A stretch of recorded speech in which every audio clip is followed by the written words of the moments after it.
New polls now from Emerson College give a look into how the president stands on the top issues: immigration and the economy. It's 50 days in, halfway through the first 100 days, technically 51. The man behind the numbers is Scott Trantor, data science director at DDHQ. You going to jump on me for getting 50 versus 51 wrong, or no? We'll let you let one We're fly. there in the middle. Yeah, all right. yeah. So Emerson College, by the way, good to do some TV with you. It's been a little while since I got the a election. little rest. Yeah. A little rest. You got rest. Emerson College puts out big poll today. A lot of information. We went through the crosstabs, and here's what stood out to both of us, and I sort of want to walk the audience through it. So this was the question: are the president's policies making the economy better or worse? Democrats, Republicans, Independents, right? You could see Democrats and Republicans, right, they say exactly what you would think that they would say, but look at Independents. 23-32, only 23%, Scott, say that his policies are making the economy better. The jury is out for half of Independents. Yeah, the biggest thing there, at least the standout to me, is remember, he won on the economy. It was the number one issue, very obvious. He obviously won independence. And so you want to see that number break. Now, 50% of them still trying to figure it out, but that's an early break, and that is statistically significant. That's not the right trend. It is early. He's got a lot of time, but that's not the trend you want to see. Pull up the tariff poll if we can as we stick along with the economy, because as the economy and tariffs, they are obviously linked one-to-one right now with the president. And when asked about, do you think increasing tariffs will help or hurt the economy? Again, Democrats are where you think Democrats would be. Republicans are where you think Republicans would be. But look at independents there. It's just slightly underwater. Yeah, it's exactly same trend as the previous question.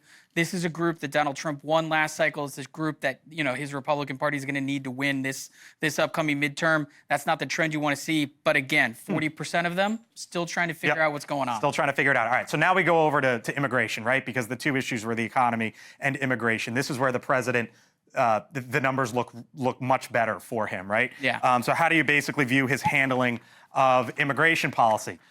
Again, Democrats, Republicans, it's obvious where they're going into their corners here. Independents, he's above water, Scott. That is good for him, and especially since, had we had this conversation 6 months ago, I think the quote-unquote smart people would have said, hey, he'd have high marks among independents on the economy and lower marks on immigration. So this is a little bit counterintuitive to what I think most people thought his administration would start out with. But again, 44% still trying to figure it out. So the bottom line with this is it's 51 days in. Yeah. Democrats, they don't like him. Republicans, they love him, right? And that hasn't changed 7 weeks in. Exactly. But when you look at the independents, they're basically right around that 30%, yeah, that's good, or 30%, I don't know.